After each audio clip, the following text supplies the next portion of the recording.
नमस्कार मित्रांनो. रात्रीच्या वेळी सगळीकडे शांतता असते, ज्यावेळेस आपण झोपायला जातो.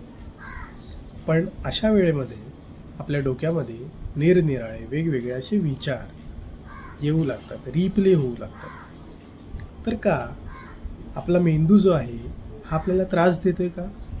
तर नाही, तसं नाही. मेंदू आपल्याला त्रास देत नाही, तर तो आपल्याला प्रोटेक्ट करतोय. तर आज आपण बघणार आहोत, ओव्हर थिंकिंग थांबत का नाही. ओव्हर थिंकिंग म्हणजे नक्की काय? ओव्हर थिंकिंग म्हणजे जेव्हा एखादा विचार पुन्हा पुन्हा डोक्यामध्ये येत असतो. ते असं का नाही झालं, व्हॉट इफ असं झालं तर, असं व्हायला पाहिजे होतं, असे वेगवेगळे विचार मनामध्ये येऊ लागतात. त्यालाच आपण ओव्हर थिंकिंग असं म्हणतो. एक्झाम असो, रिलेशनशिप असो, करिअर डिसिजन्स असो, किंवा एखादा साधा व्हॉट्सअप मेसेज असो, जो आपण पाठवल्यानंतर तो सीन झाला आहे की नाही याच्याबद्दल विचार येणं. तर या सगळ्या गोष्टीला आपण म्हणतो ओव्हर थिंकिंग.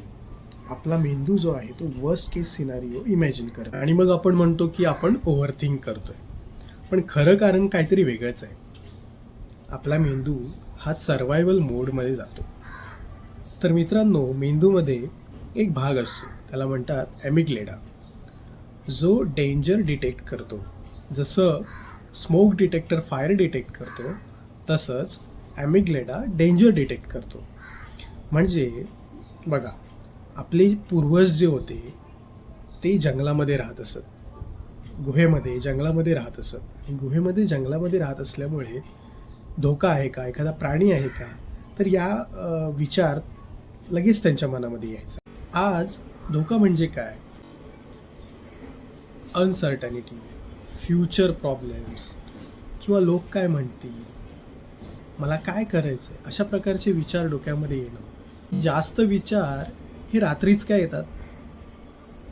कारण दिवसभरामध्ये आपण बिझी असतो, ऑफिसमध्ये, कामामध्ये आपण बिझी असतो, मोबाईल्समध्ये बिझी असतो, मल्टिपल डिस्ट्रॅक्शन्स असतात.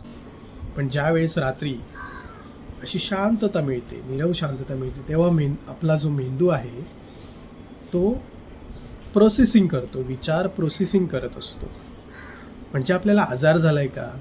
तर नाही, आपल्याला आजार झालेला नाही. आपला मेंदू हा प्रोसेसिंग करत असतो. मग हे विचारांचं वादळ कसं शांत करायचं, कसं कंट्रोल करायचं?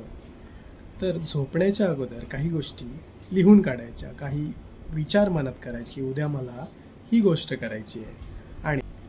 आणि एक ट्रिक फॉलो करायची. आपल्या अवतीभोवतीच्या, आपल्या आजूबाजूच्या गोष्टी पाहणं, आवाज ऐकणं, वास घेणं, किंवा टच करणं, स्पर्श करणं, आपल्या आजूबाजूच्या गोष्टींना स्पर्श करणं. तर या गोष्टी केल्याने आपण ज्या लूपमध्ये अडकलेलो असतो तो लूपमधून आपण बाहेर येतो. ओव्हर थिंकिंग तुमची चूक नाही, पण तुमचा मेंदू जो आहे तो तुम्हाला प्रोटेक्ट करण्याचा प्रयत्न करतो. त्याला डिरेक्शन देणं हे तुमच्या हातात आहे. मित्रांनो, अशा प्रकारचे सायन्स व्हिडिओज तुम्हाला आवडत असतील तर कमेंटमध्ये मला नक्कीच कळवा आणि चॅनलला सबस्क्राईब करा, शेअर करा आणि लाईक करा. थँक्यू.